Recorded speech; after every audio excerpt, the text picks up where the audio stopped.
Oke, kalau ini adalah aplikasi invoice untuk menagihkan terhadap penyedia properti ya.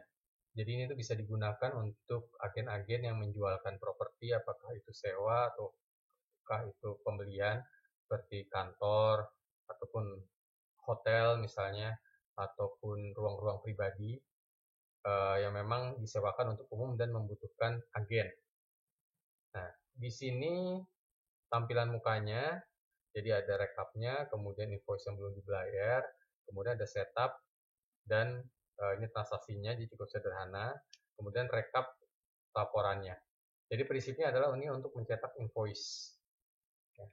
Jadi kita bisa mulai dengan setup usaha terlebih dahulu. Di sini bisa dilihat tanggal awal, ini opsional karena hanya untuk melihat rekap tahunan di sini. Jadi kalau tidak di sini tidak ada masalah karena ini untuk mencetak invoice dan bisa untuk periode 1 bulan, 1 tahun ataupun untuk seterusnya ya. Karena memang tidak ada batasan untuk mencetak invoice di sini. Jadi kemudian bisa diisikan nama usaha, ini untuk yang dicetak sebagai judul di invoice-nya, data rekening, dan tanda tangan.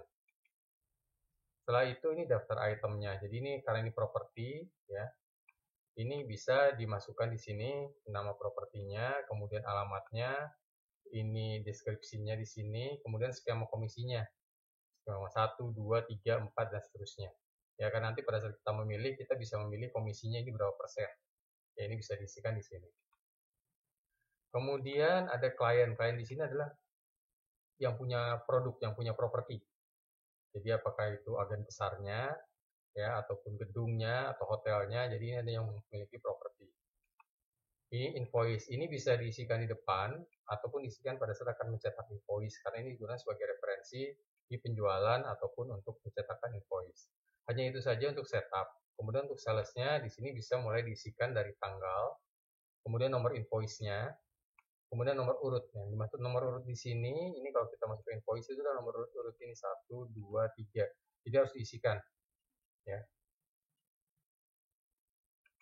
Jadi kalau kita sudah isikan, nah ini adalah nama klien, kemudian ini adalah pembeli, ya. Ini pembelinya atau penyewanya, kemudian ini itemnya apa saja, ya. Kemudian diisikan periodenya, ya. Periodenya ini kalau untuk sewa ya.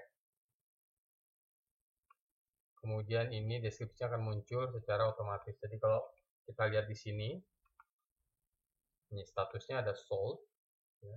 Ada statusnya list. List itu sewa, sold itu terjual. Kita masuk lagi ke bagian salesnya di sini, ya. Jadi setelah kita isikan di sini, kita bisa pilih statusnya di sini tadi, sold atau list, ya.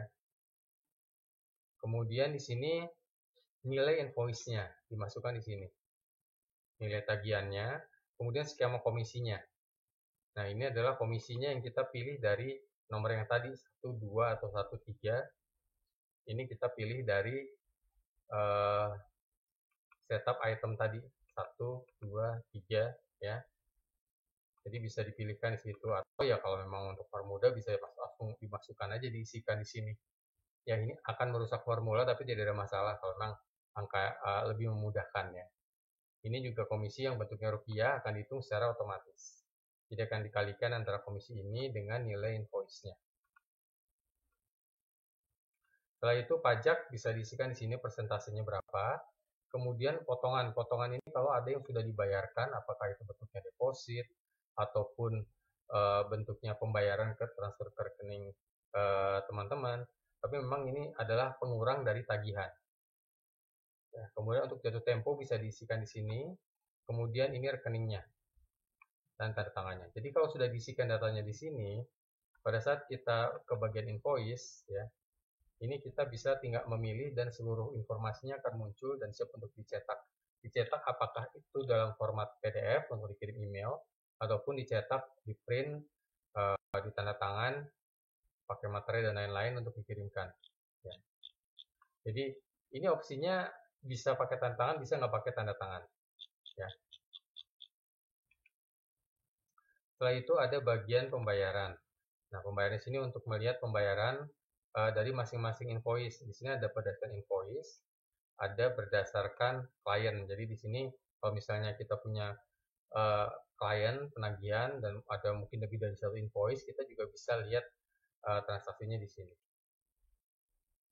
Ini proses penerimaan adalah proses bulanan dengan referensi tanggalnya adalah sesuai tanggal awal yang kita isikan. Oke, jadi tidak terlalu rumit karena memang fokusnya ini adalah untuk pembuatan invoice.